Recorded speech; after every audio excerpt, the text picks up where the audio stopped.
Welcome, guys. Week one of the fantasy season, week one of NFL. Cheers. Ooh, that's cold. So let's get right into it. Um, normally we kind of do some other stuff before we do the power rankings, but fuck it. Let's do the power rankings first. And I know we did a pre-draft power rankings in the first video of the year.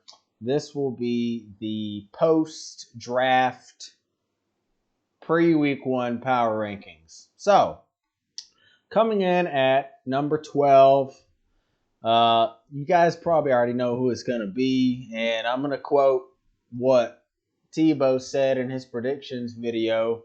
This team is ass. And that is the SC Titans Elite. Joe didn't really help himself that much in the draft. I don't think he drafted, some defensive guys, and he didn't really help himself out that much. I mean, and I don't know, but every year he seems to make the playoffs. But as of now, the pre-week one, post-draft, number 12. Coming in at number 11, who also did not really help their cause with the draft, is going to be the Wisconsin Bunny Bangers. They had a bad draft. I don't know where he was during that draft, but he didn't really help himself out with that draft. Yeah. Coming in at number 10, we got the French Quarter Quail Men. Thank God for the name change there. And yeah, they did have 4 of the first 5 picks. But as of now, we don't know how they're going to do yet. Jamar Chase been dropping balls. So we'll see, But if those 4 picks pan out and hit hard, then Dan will be rising up this rankings board pretty quickly. Coming in at number 9, the Tampa Bay Tiger Sharks. Tiger Sharks had an okay draft, but they just didn't really make a dent on some of these other teams on this list. So right here at number 9, I know this is tough. So this area right here between all the way from 9 all the way up until 4, I had a very difficult time placing these for these power rankings. I think right now, preseason, post draft, obviously everyone's undefeated, right? But everyone's got some decent enough teams, except Joe. His team is shit. But everyone else has got a good enough team, as in where you can look at their team and think, wow, they can go to the playoffs with this team. Wow, they can go to the playoffs. Okay. So honestly, all these rankings from about 9 until about 5 or 4 are very, very even. So with that being said, number 8, I got the Washington Wise Guys. His draft was it was quarterbacks. It was just like an Oprah thing. Like, you get a quarterback, you get a quarterback, you get a quarterback, except she was only pointing at Tebow the whole fucking time. So, yeah, he dealt Lawrence to Rico, but again, we haven't seen Lawrence play, so I'm going to keep Rico where he is at number 9. And all those rookie quarterbacks are still on Tebow's practice squad, which is locked, by the way. So unless he wants to bring them up to his starting lineup, I see him, sitting for a year. So right now, he's going to be sitting here at number 8.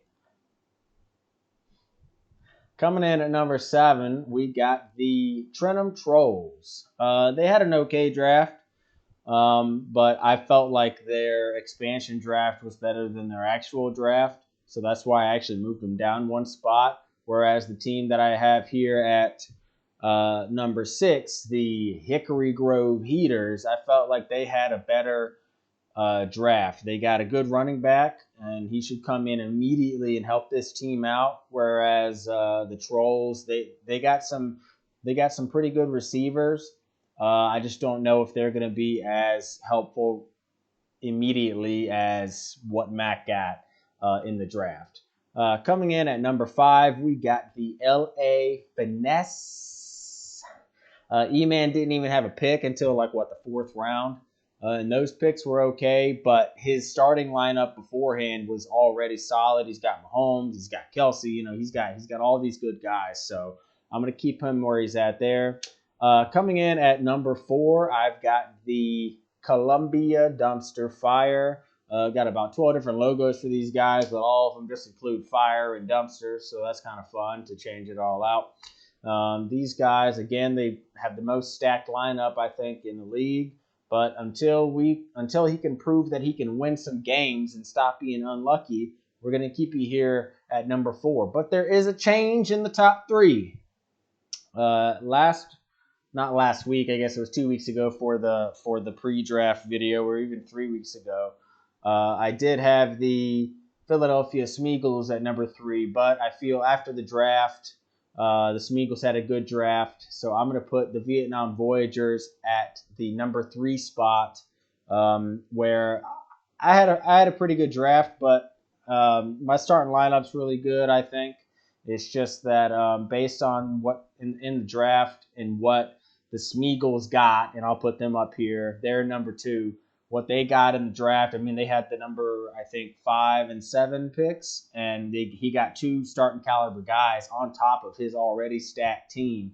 Whereas I got a quarterback that I'm probably going to start, a backup tight end, and a receiver in Bateman, who's on IR for at least the first 3 weeks, maybe even longer. So I'm just going to base that off of his guys being able to start and make an impact earlier than my guys. So that's why the Smeagol's are number 2 and the Voyagers are at number 3. And of course, at number 1, you got the Mandy Roondogs.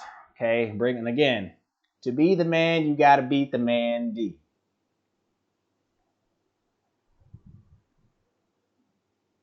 All right, and then let's move on to the standings.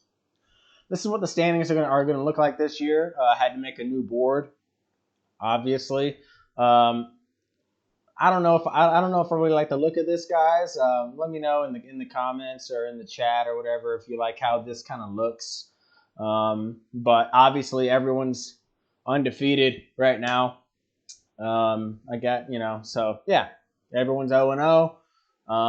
I don't have anyone in any order whatsoever, but that will change after this week. So, yeah, here are your standings, whatever. But on to what we've all been waiting for, the matchups. Matchup number 1, we got the LA Finesse versus the SC Titans Elite. 2 brand new teams.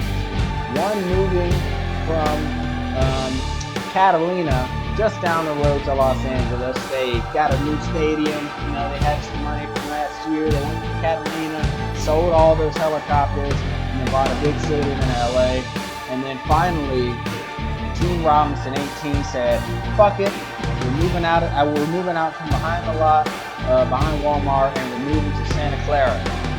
And they are the Titans Elite, or Elite Titans. Whatever. All right, so first matchup of the week, and again, we will have the predictions after these matchups. So, yeah. Matchup number 2. We got the French Quarter Quailmen, formerly known as the Kamehameha. Thank God they changed their name, and they got a good one here. They got the Quailmen at the Tampa Bay Tiger Sharks. Again, a new team. Moving on from Goose Creek quarantine. So this would be a matchup. This is basically, we call this the battle for the Gulf of Mexico here, because these two squads are going to be going at it, former rivals, but and this is a central battle. So this will be interesting. And again, all the matches this week, I think the first 3 weeks are in division matchups. So weeks 1, 2, and 3 are in your division. And then weeks 4 through 10 are inter-division or out-of-division matchups. And then the last 3 weeks of the season, you play those same guys in your division again. So the first 3 weeks of the season, probably the most important, whereas the last 3 weeks of the season are also just as important. Okay, so that's matchup number 2. Matchup number 3, we got the Vietnam Voyagers flying over the Pacific to the Washington Wise Guys, where the Wise Guys had an okay draft. They always making the playoffs. These are 2 perennial playoff teams. We'll see what happens there. I'm not going to talk too much about my own team, guys. Matchup number 4, we got we got the Trenholm Trolls. Trenholm. Correct that for me. And we got the Wisconsin Bunny Bangers. Couldn't really find anything good for Wisconsin, but I feel like a headbanging bunny, that's about the closest you can get to a bunny banger. And I'm not going to put any smut on this channel, so sorry about that one. But the two expansion teams going off at it. First week of the season, love to see it. So let's see who can do it. And now we're gonna move on to matchup number 5, aka the rivalry game of the week. We got some bad blood between the Hickory Grove Heaters and his younger brother in the head coach of the Philadelphia Sneakers. This is a rivalry dating back years and years since they were kids, and they're gonna keep it going on the gridiron. Rivalry game of the week, and then we'll move it on to the game of the week. We got the Columbia Dumpster Fire versus the Long Island Whoopie Dogs. So you got a team that I picked to win the whole belt this year versus the team that's currently holding the belt right off the bat. So this should be an interesting matchup. Again, we'll see who comes out on top. And let's move on to Tebow's picks. Again, he picked the LA Finesse over the Titans Elite. He picked the Quail Men over the Tiger Sharks, and what I'm calling the upset of the week, if that happens. He's got the Trolls over the Bunny Bangers in their inaugural games. He's got the Wise Guys over the Voyagers, which is a rivalry game, but not the rivalry game of the week. That's why I got the R there. The rivalry game of the week, he's got the Smeagol's over the Heaters, and then the game of the week, he's got the Dumpster Fire over the Green Dogs, which, to be honest, could be, again, the upset of the week as well, but I'll leave it at that. And, again, we don't have golf this week because we haven't played anything yet. And as you can see at the top there, there's no stats or anything like that, so this is a pretty bare-bones video. But, yeah, guys, that's basically it. And I put this up for Rico. Happy birthday, Rico. World champion, Tampa Bay Bucks. We'll see if they can do it again. They won Thursday, so, we'll see. But good luck to everyone's NFL teams, except the Packers. Fuck them. And good luck to everyone this week in your fantasy endeavors and on the season. And with that, cheers. And cheers. I can say it for that and bye.